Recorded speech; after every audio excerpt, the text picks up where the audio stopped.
औज़ुबिल्लाहिमिनश्शैतानिर्रजीम बिस्मिल्लाहिर्रहमानिर्रहीम। 9th class exercise 1.1 question number 2 के साथ मैं मोहम्मद राशिद खान हाजिर हूँ। हमारा जो प्रीवियस लेक्चर चल रहा था उसमें हमने ये डिस्कस किया था कि मैट्रिक्स की जो इख्तरा है उसकी जो बुनियाद है वो आर्थर कैले ने डाली इन 1858 में। उसके बाद क्वेश्चन नंबर 1 में हमने ऑर्डर को डिस्कस किया था। तो आज बेटा हम चलते हैं जी इसके क्वेश्चन नंबर 2 की तरफ, जो कि है इक्वल मैट्रिक्स। इक्वल मैट्रिक्स होने के लिए इसकी दो शराइत है। पहली ये शर्त है इक्वल मैट्रिक्स के लिए कि दो मैट्रिक्स तब भी इक्वल हो सकते हैं। पहली तो बात यह है कि यहाँ मैट्रिसेस है, एक मैट्रिक्स कभी इक्वल नहीं होता, कम से कम दो या दो से ज़्यादा हो। तो पहली बात यह है कि इक्वल मैट्रिक्स के लिए पहली शर्त यह है कि उसका जो ऑर्डर है दोनों मैट्रिक्स का order should be same. Order जो है वो दोनों का इक्वल या सेम होना चाहिए, मतलब जितना पहले मैट्रिक्स का ऑर्डर है वही दूसरे का भी होना चाहिए। दूसरी ये शर्त है कि उनके जो कॉरिस्पॉन्डिंग एलिमेंट है, कॉरिस्पॉन्डिंग एलिमेंट्स या एंट्रीज जो भी आप कहना चाहें, शुड बी इक्वल। इक्वल मतलब वही नंबर होने चाहिए दूसरे मैट्रिक्स के अंदर भी, तब जाके वो दो मैट्रिक्स जो हैं वो इक्वल हो सकते हैं। तो क्वेश्चन नंबर 2 में हमारे पास उसने कुछ मैट्रिक्स दे रखे हैं। मैट्रिक्स नंबर ए उसने दिया हुआ है, वो है हमारे पास सिर्फ 3। उसके साथ जो है बी मैट्रिक्स दिया हुआ है, बी मैट्रिक्स है हमारे पास 3 और 5। फिर उसने जी दिया हुआ है सी मैट्रिक्स। अब सी मैट्रिक्स में उसने दिया हुआ है जी 5 - 2। अब ये सॉल्व होने वाला है।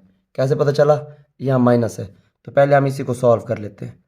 इसको सॉल्व करेंगे तो 5 में से 2 गया तो ये कितना बच जाएगा?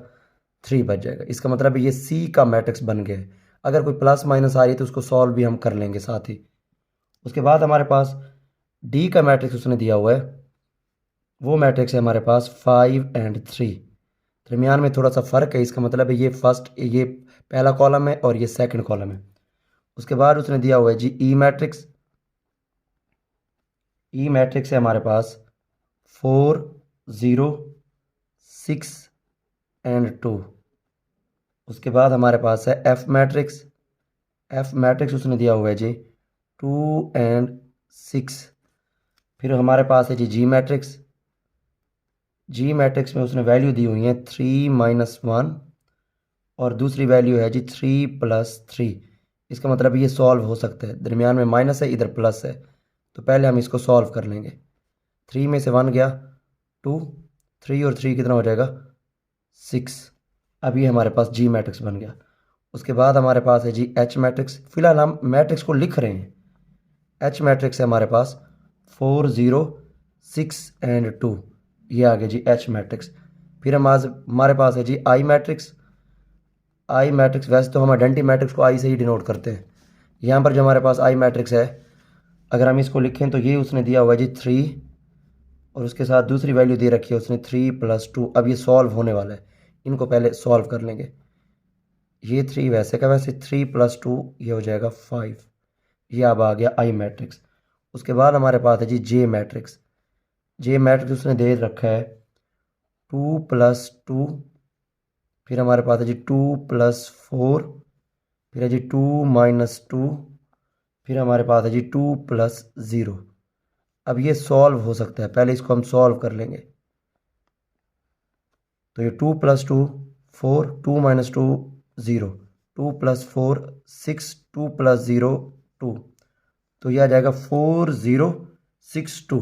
अब हम देखेंगे कौन कौन से मैट्रिक्स जो हैं वो आपस में इक्वल है। अब ज़रा देखें, ए में सिर्फ 3 है। अब किसी और मैट्रिक्स में देखें जिसमें सिर्फ 3 हो। देखो इसमें भी सिर्फ 3 है, इसका मतलब है ए और सी जो है वो इक्वल है। अब हम इनके आंसर लिखने लगे। ए एंड सी मैट्रिक्स ये दोनों इक्वल है, मतलब डुप्लीकेट होने चाहिए। इसी तरीके से बी मैट्रिक्स में फर्स्ट एलिमेंट 3 है और सेकंड एलिमेंट 5 है, जिसमें पहला एलिमेंट 3 हो।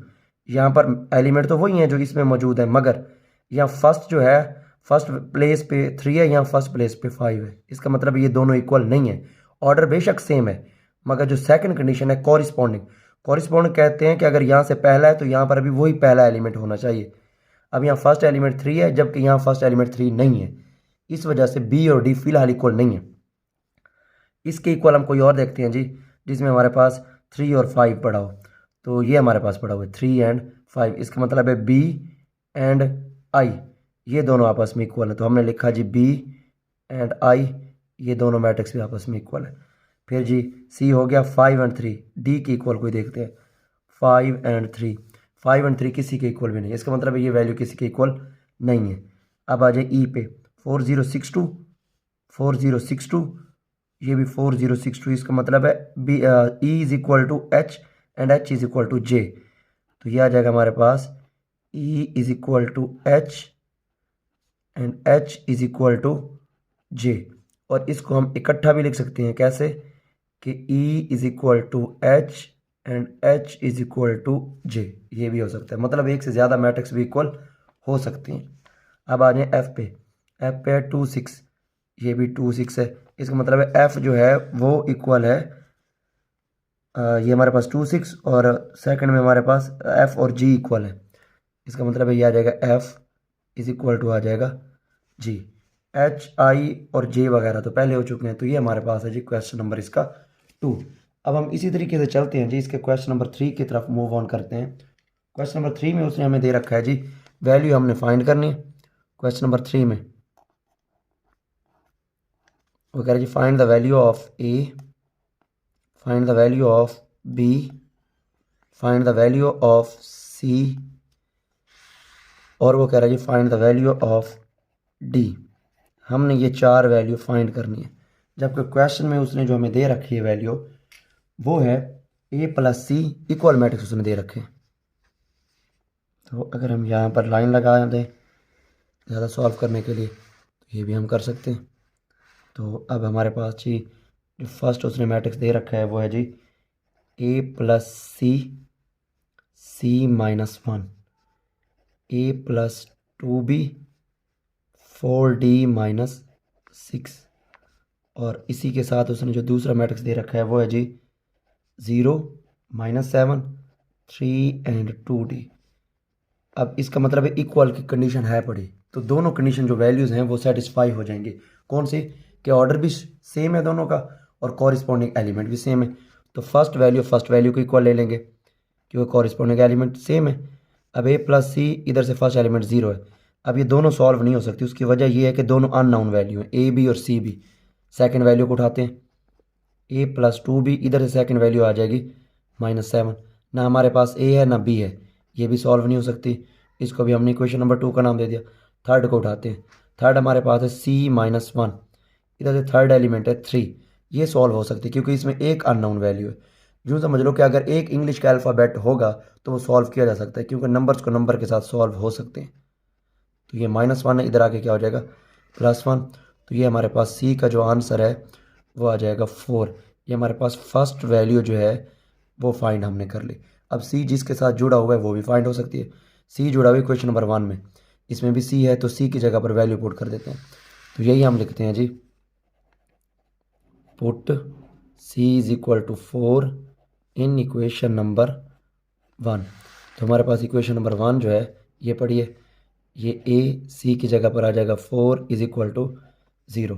तो यहाँ से जो है हम ए की वैल्यू फाइंड कर सकते हैं, ये +4 है, इधर आके क्या हो जाएगा -4, क्योंकि मैथ में इक्वल के बाद उनकी कंडीशन चेंज होती है, plus minus minus plus multiply divide और डिवाइड मल्टीप्लाई बन जाता है। दो वैल्यू हमने फाइंड कर ली सी और ए की। अब ए जिसके साथ जुड़ा हुआ है वो फाइंड कर लेते हैं। इसमें देखें इसमें ए जुड़ा हुआ है तो इसमें पुट कर देते हैं, पुट जैसे वैल्यू आती जाएगी वो नेक्स्ट में सपोर्ट करती जाएगी इन इक्वेशन नंबर 2। तो ए की जगह पर आ जाएगा -4, ये 2b इज इक्वल टू -7। अब ये जी -7 ये -4 है, इधर आके क्या हो जाएगा +4, तो हमारे पास 2b की वैल्यू आ जाएगी -7 + 4, तो ये -3 बच जाता है। मोस्टली बच्चे यही गलती कर लेते हैं कि यहाँ पर +3 बचा लेते हैं। अगर इजीली आपको समझ आ जाए ठीक है, तो वरना आप कैलकुलेटर का इस्तेमाल कर सकते हैं। अब ये जी 2 मल्टीप्लाई और इधर आके क्या हो जाएगा डिवाइड। एक तो आंसर ये भी हो सकता है फ्रैक्शन में, मगर जो नेक्स्ट जो नई बुक है, ये पुरानी बुक में यही आंसर होता था, नई बुक में इसका आंसर डेसिमल में, तो आप डेसिमल में इसको प्रेस कर दें 1.5, तो ये दोनों ही आंसर ठीक है बी के। अब बी सी आ गया हमारे पास, ए आ गया, बी आ गया, सिर्फ डी बच गया। तो फोर्थ वैल्यू अभी तक हमने कंसीडर नहीं की थी, तो फोर्थ वैल्यू ले लेते हैं हम। वो है जी 4d minus 6 is equal to 2d। हमेशा छोटी वैल्यू बड़ी वैल्यू की तरफ जाती है, इससे प्लस माइनस का मसला नहीं होता। अब ये प्लस 2d है, इधर आ जाएगा क्योंकि ये प्लस का 4 है। पॉजिटिव में जो छोटी होती है वही छोटी होती है, और नेगेटिव में जो छोटी होती है असल में वो बड़ी वैल्यू होती है। तो ये प्लस 2d इधर आके क्या हो जाएगा, minus 2d is equal to 6। 4d में से 2d गया तो बाकी बच जाएगा 2d इज इक्वल टू 6। ये जी हमारे पास 2 मल्टीप्लाई हो रहा है, इधर आके क्या हो जाएगा, डिवाइड। तो इस तरीके से हमारे पास 2 वाला 6 पे कितना टाइम जाएगा, 3 टाइम। तो ये हमारे पास ये आंसर आ गया। तो चारों आंसर हम फाइंड कर चुके हैं। A is equal to -4, B is equal to -1.5, C is equal to 4 and D is equal to 3। तो ये हमारे पास था आज का क्वेश्चन। हमने इस तरीके से एक्सरसाइज जो है 1.1 कंप्लीट कर लिया है। आपको अगर कहीं से कुछ मसला हो, कोई भी वैल्यू हो, ये हमारे पास पॉजिटिव है, नेगेटिव नहीं है। तो यहाँ पर कोई मार्क लग गया है, 3 + 1 4 है ये। अगर आपको कहीं से कोई चीज़ समझ ना आ रही हो तो आपने कमेंट सेक्शन में आकर लाजमी बताना है, अपना फीडबैक लाजमी दिया करें, ताकि हम अपनी स्ट्रेटजी और अपना जो मेथड है वो और बेहतर बनाने की कोशिश करें। ठीक है जी, इंशाल्लाह बहुत जल्द नेक्स्ट लेक्चर के साथ हाजिर होंगे। तब तक के लिए इजाज़त दीजिए। अल्लाह हाफिज़, अल्लाह निगहबान।